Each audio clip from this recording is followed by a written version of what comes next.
Assalamu alaikum. A yau insha Allah wannan bidiyon za ku ga yadda ake amfani da MetaTrader 5 step by step. So kamar yadda kuka sani, kamar beginners traders, so wasu they don't know how to use MetaTrader 5, changing time frame to time frame da dai sauran wasu abubuwan da ya kamata a ce mutum ya sani, kamar yadda za ka yi adin za ka shigo da indicators, moving average da dai sauransu, RSI da dai sauransu, da MACD da dai sauran abin da ya kamata. To wannan bidiyon za ku ga yadda ake amfani da shi insha Allah. Ga wanda a previous video za ku iya duba, akwai yadda muka nuna yadda za ka yi adin broker ɗinka akan MetaTrader 5 da ma yadda za ka buɗe broker ɗin.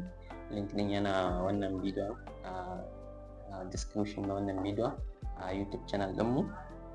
Insha Allah wannan sabon channel ɗinmu ne da muka buɗe for signals, for setups, daily setups, futures trading, forex da dai sauransu abin da ya kamata mutum zai iya joinin. So link yana description shi ma insha Allah. So kai tsaye za mu tafi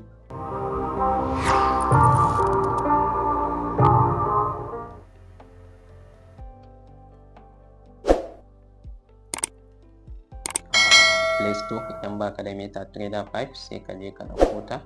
Kai tsaye za mu je kan Play Store kamar yadda kuke gani, muka shiga sai kai sacin MetaTrader ko ka sa MT5 sai ka danna MT5. So kamar yadda kuke gani muna da ita wannan abak a cikin wannan ɗin mu ta, to amma sun ce mi updating, sai dai ba updating za mu yi ba saboda time. So za mu tafi kai tsaye sai mu fita. Idan ka yi installing ɗinta za ka iya shiga, kuma kana da ita so ready za ka iya shiga. Sai mu sacin MetaTrader 5. So ga ta nan 4 and 5, so da 5 za mu yi amfani. Sai mu ga to kamar yadda kuke gani nan ita ce mun shigo cikin MetaTrader, kuke gani gashi muna ciki. So kamar yadda kuke gani nan, first abin da za mu fara nuna a nan shine, idan mutum bai san yadda ake sa broker ba, ya duba bidiyon mu da baya ko ya duba description na wannan bidiyon, zai ga link na YouTube wanda muka nuna yadda za ka uploading broker. Idan kuma baka san yadda za ka buɗe broker ba, shi ma mun sa yadda za ka buɗe derivatives da dai sauran wasu brokers ɗin, yadda za ka uploading derivatives account akan MetaTrader, da yadda za ka yi saita kudu wani setup da ya kamata. So basically a nan yadda kuke gani kai tsaye za mu tafi nan shine inda ake adding market, different market volatilities, volatilities, cryptocurrencies da dai forex trading, major da minors, duka mutum zai gani yadda abubuwa yake.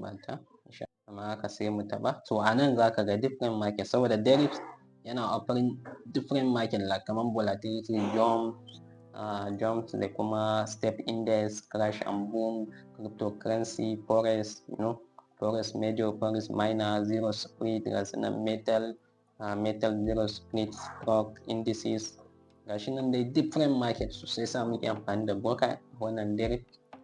Idan baka da register da su, so link namu yana description na wannan bidiyo, za ka iya zuwa ka danna link ɗin sai ka je ka buɗe broker. Idan baka san yadda za ka buɗe ba, just akwai link a still description na wannan bidiyon a YouTube channel ɗinmu ko kuma any group namu, za ka ga link sai ka shiga sai ka buɗe. Kuma muna da bidiyon yadda za ka yadda ake buɗe.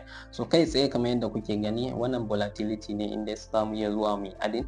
Yadda ake adin, za ka iya adin volatility 10, kana tabawa ta yi adin, duk wanda ka taba ya yi adin.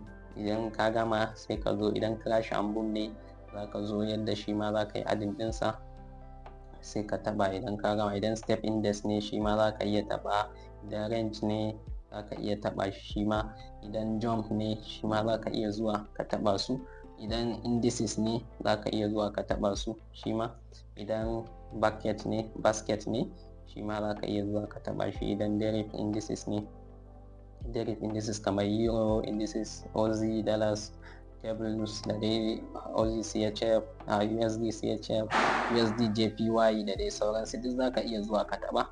So kowane types of market kake yi za ka iya adin ɗinta a derivatives kenan. So wasu others broker ɗin suna offering only forex da stocks da indices da sauransu, babu wannan jump da volatility da waye. So derivative shi yake offering wannan. so ga forex shi ma forex major za ka iya zuwa ka taba euro, gbp, euro, usd, gbp, usd card da kuma sai kuma forex miner za ka iya zuwa ka taba su ma gashi nan oz, nzd.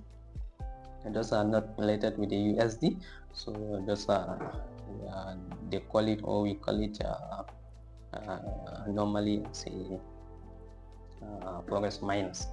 So gashi nan dai yanzu wanda muka yi adin, sai ka dawo sai ka taba wannan add back, wannan add symbol ɗin nan sai ka taba shi ka yi back.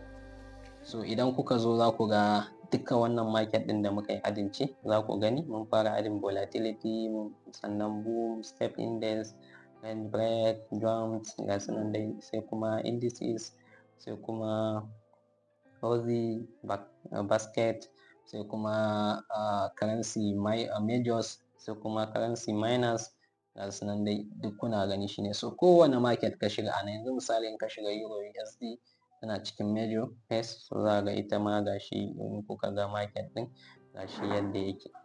To wannan kenan yadda ake adin market kenan. Idan kuma kana so kai deleting na wasu market din da baka so, sai ka zo sai ka taba wannan alamar shi kuma, so sai ka zo ka taba shi, in ka taba sai ka zo sai ka sake taba wannan alamar again, shi ma idan ka taba shi, so sai ka zo misali, sorry nan idan za ka yi adin ne, alamar deleting ba wannan za ka taba ba, alamar delete za ka taba, sai ka taba shi, sai ka zo misali in ka taba shi, to za ku ga idan muna so mu selecting deleting gashi, idan kana so kai selecting all sai ka taba alamar wannan all din misali yadda kuke gani. So za mu iya deleting market din gaba daya, sai dai wacce ba za ta yi deleting a nan ba wadda kake ciki akai, kamar mun shiga kan euro USD, so already muna ciki, to ita ce wadda ba za ta yi deleting ba. I hope you understand well. Okay, so let's move to the next step. So second step, which is idan ba ma so mu yi wannan din, sai ka sake taba, so sai ka taba wa'anda kake so kai deleting, sai kai selecting, kowa ya san yadda ake selecting, gashi nan gashi misali selecting, sai ka taba again alamar deleting, sai mu danna delete. So mun yi deleting dinta yadda kuke gani, sai mu danna alamar back, za ku ga market din mu ta ragu. To wannan kenan. So idan kuma muna so mu adin wasu, mu ga canjin time frame, yadda za mu sauya time frame, yadda za mu adin indicators a kai, so za mu zo mu taba kamar yanzu euro USD din, ko kuma za mu iya dawowa nan, sai mu taba kaman step index,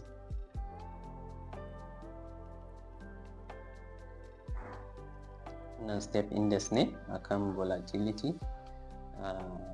market step index. So wannan kenan. So abubuwan nan kuma da zan nuna muku wa'annan kasan, idan ka kalle su gaba ɗaya nan, su ma history ne wanda ake amfani da su. So za ka zo sai ka zo misali a nan ana nufin idan ka zo nan wajen quotes nan ma'ana ka dawo kan ainihin market ɗinka da kake so ka yi selecting. Nan kuma ana nufin chart ne, nan kuma trade ɗin da kai offering position. Nan ba mu da balance a ciki, amma da real account ne. So idan kai open position za ka gansa a nan ɗin wannan ɗinka open position. Nan history kuma wajen wannan ɗinka history naka, sai kuma sorry nan wajen history ne. Idan duk trading ɗin da kai za ka iya gani, idan kuma misali ka yi trading 1 month 2 month kana so ka gani history ɗin, za ka taɓa wannan alamar nan wajen calendar. In ka taɓa, to zai nuna ma duka wani history ɗinka, da sai ka taɓa last week, last month, kowanne za ka gani, to sai ka taɓa zai nuna ma trade da kai, ko trade ɗin da kai closing 1 minute before ko 20 hours before. Idan ya wuce 24 hours to zai nuna ma next day ne, sai ka taɓa na last week, za ka gansa a ciki. Wannan kuma message ne idan sun ma message, kamar broker da kake aiki da shi ko ai dai. So wannan kenan. To za mu dawo kan nan, So me ya kamata mu sani akan nan? Abin da ya kamata mu sani a nan insha Allah shine yadda za ka yi canjin time frame. Ga shi nan misali duk inda ka taba kawai ka taba kan screen din, saboda MetaTrader 5 already updated ce, to sai ka taba za ka ga 1 minute time frame. So wannan each candle da yake running, each individual candle 1 minute ne kafin ya dauke, 1 minute yake yi sannan wani ya gama. Idan ka sake taba kan screen din sau ɗaya, za ka taba kan screen kamar haka sau ɗaya, to sai ka taba 5 minutes, wannan kuma 5 minutes ne. Each individual candle 5 minutes ne, 5 minutes yake yi, then next da ya kama idan ka zo ka taba 15 minutes, shi ma kowane candle ana idan ka gani 15 minutes yake wani ya kama. Ga 30 minutes ma in ka zo each individual candle is 5 minutes, is 15 minutes, is 30 minutes. So sai ka zo ka taba 1 hour, shi ma 1 hour ga shi each candle 1 hour yake yi shi ma. To idan ka zo ka taba 4 hour shi kuma each candle 4 hour yake yi. A wannan kenan dukkanin da kuke gani, kowane candle da kuke gani buying and sell down, idan market ta yi down so shine me selling, up shine me buying kenan. So amma experience trader ya san me ke, beginners ne dai zaka tsaya ka fuskanci ya abu yake, da sauran classes da aka yi joining insha Allah. Akwai mentorship da muke yi, za ka yi joining channel dinmu. So idan kuma ka taba daily, each candle da kuke gani a nan, kowane candle kwana ɗaya yake kafin in ya ɗauke wani zai kama. Idan ka taba weekly da kuke gani, kowane candle a nan 1 week yake yi, kowane candle sati ɗaya yake, sannan wani candle ɗin zai kama. In ka taba monthly, in ka taba wata, kowane candle a nan da kuke gani, kowane candle a nan da kuke gani wata ɗaya yake. So wannan kenan yadda ake sauya time frame, yadda ake sauya time frame to time frame. Yanzu mun dawo kan 15 minutes, to wannan kenan insha Allah. To next video insha Allah, idan kuka biyo mu a wannan channel din, za ku ga yadda ake sauya kala na candle stick, yadda za ka sauya kala, yadda za ka yi adding indicators, akai moving average da dai sauransu, da dai wasu abubuwa da za ku ga yadda ake yi. Kamar idan muka zo wannan sama, to za ku ga me amfaninsa shi ma insha Allah. Next video za ku ga yadda ake amfani da shi. Kar ku manta dai ku yi subscribe, sannan za ku yi joining channel telegram namu. See you next.